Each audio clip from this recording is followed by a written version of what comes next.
Ever since Julian Assange's arrest and removal from Ecuador's London embassy earlier this month, the WikiLeaks founder's legal status is one of the world's most controversial debates. And now, with Assange in custody at the UK's Belmarsh Prison, it appears the United Nations may be preparing to weigh in on the issue. RT correspondent Michelle Greenstein has the report.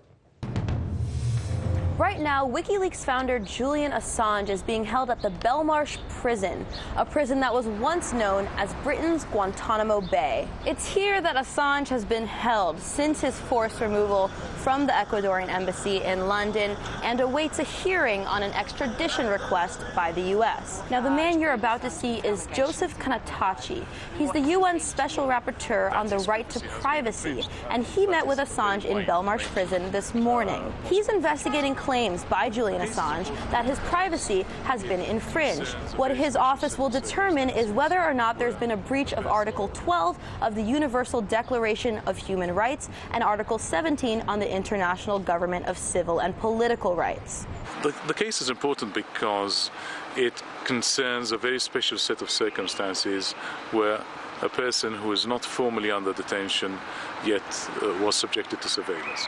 This case may touch upon many mandates, and that is why I will eventually also, together with my colleagues, report back to the other mandates to see, and other mandates will be coming to see Mr. Assange because they might have questions to ask which are far more relevant to their mandates than they are to mine. What he's referring to are the existing mandates of human rights as determined by the United Nations. Other special rapporteurs on human rights include ones on the right to education, the right to food, the promotion and protection of the right to freedom of opinion and expression, and the special rapporteur on torture and other cruel and inhuman or degrading treatment or punishments. In fact, Niels Melzer, the UN special rapporteur on torture, was scheduled to meet with Assange just days before his forced removal from the embassy earlier this month. Melzer wrote an appeal to the Ecuadorian government urging them not to expel Assange on April 5th. That appeal was obviously not respected. Here's what Melzer told RT's Going Underground last week, just a few days before the arrest. As the rapporteur on torture, I have to say that there's an absolute right to be protected against any risk of torture or ill treatment. So if, to the extent that his expulsion or transfer could provoke a risk of torture or ill treatment, there is absolutely no possibility for a state, under no circumstances, even national security concerns are not sufficient to allow to then expel him. There's not much justice being served with regard to torture that has happened in the United States. No prosecutions have been taking place, although we know that there has been a systematic policy of torture. Melzer also marveled at how the U.S. and UK governments have been so hung up on detaining this man on the grounds of jumping bail charges from a case that had been suspended.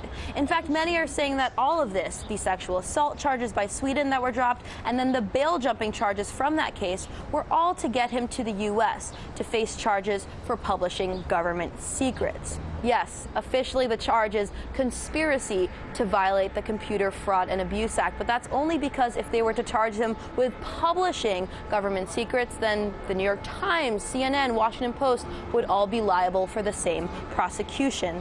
And of course, and this point cannot be made enough, many are saying that this is not only a loss for Julian Assange's privacy rights and other human rights, but a loss for the public and their right to know what their so-called government representatives are doing, because we can't forget what this is all about: revealing government secrets. Steve, back to you. I'm Rick Sanchez. You found us on YouTube, and that's awesome. But you know what? I'm also live every night at 7 and 8 p.m. Eastern on DirecTV and Dish and cable and satellite, the RT app, and Pluto TV. I'll see you there.